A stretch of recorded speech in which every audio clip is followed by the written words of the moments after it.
Has this ever happened to you?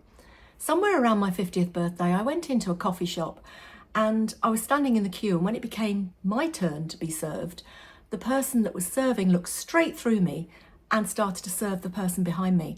And I remember I just said, am I invisible or what? Many women tell me it's something really kind of subtle happens in our 50s and 60s. We get overlooked in the queue, or you speak in a meeting and nobody listens, or maybe it's just this subtle feeling that you're becoming invisible. And the consequence of that is that gradually women start to make themselves a little bit quieter, a little bit less visible, a little bit smaller. But what if invisibility isn't inevitable? What if some of the habits that make us feel invisible can be just gently tweaked, gently changed? So today I want to share with you a few small shifts that might make a difference. A 7-day experiment. Nothing dramatic, just these small shifts. Are you in? Let me know in the comments. Say I'm in. You might remember, if you've been watching this channel for a while, that I talked about invisibility a year or so ago in this video, but I'm going to put just here. Most women don't consciously make themselves smaller as they age. They don't decide to do it. But after decades of absorbing these subconscious messages about being agreeable, about smoothing things over, not making a fuss, it seems to happen naturally.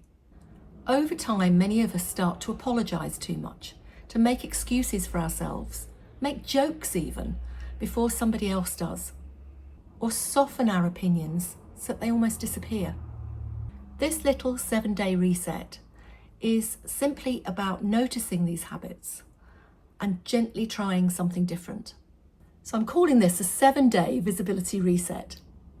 Try one small shift each day. So on day 1, you could notice when you apologise unnecessarily. I don't know about you, but I apologise all the time. I used to think it was just an English thing, because we English do like to apologise for ourselves an awful lot. We do say sorry a lot. But pay attention to how often you say sorry. You know, sorry to bother you, sorry but, sorry for asking. Say this instead: I'd like to add something, or here's what I think. It changes the energy of the conversation. Such a tiny shift. On day 2, try pausing before responding. Many of us rush to fill a silence, don't we? Instead, allow yourself to pause just for a moment. Pausing gives your nervous system time to settle, and it signals a calm confidence to others. On day 3, practice stillness. Confidence is often communicated physically, so try to stop fidgeting. Notice when you rush your gestures. Try sitting a little more still. Stillness quietly signals that you're comfortable taking up the space that you take up, which, after all, is yours. Day 4, offer one clear opinion. Now, I'm chuckling to myself here because I do this all the time. I often use phrases to soften my opinion. Things like, I might be wrong, but this may be silly. For one day, try stating your view clearly, not aggressively, but just firmly and clearly. Be more direct and see how that feels. Does it make you feel uncomfortable? I know it does me when I try it, but I'm practicing. On day 5, stop over-explaining. Many of us feel we must justify every decision and every stance that we take. Instead, try simple statements like, that doesn't work for me. You can say it with a smile, but don't, as I just edited out, rush to say, I'm sorry, but that doesn't work for me. Or you could say, I prefer this option, and give an alternative. You don't always need a long explanation to explain yourself. You do realise, don't you, I make these videos for myself as much as for everybody else. On day 6, notice ageist language. Pay attention to how you talk about yourself and other people. Notice things like, oh, I just had a senior moment, or I'm too old for this. These things, they're kind of unconscious, but we say them to ourselves all the time. These small jokes reinforce the idea that aging means decline. And of course it doesn't.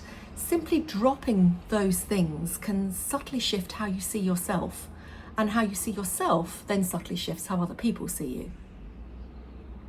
Day 7, be visible for someone else. Confidence often grows when we use it to support others.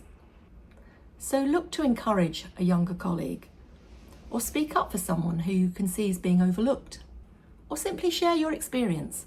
Visibility spreads. None of these things are dramatic. They're small behavioural shifts, but small shifts accumulate. Over time, they gently change how you inhabit the world and how you see yourself.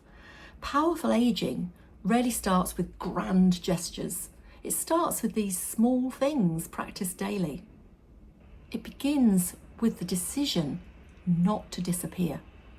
I talk more about these things in my latest book, Aging Wonderfully Well.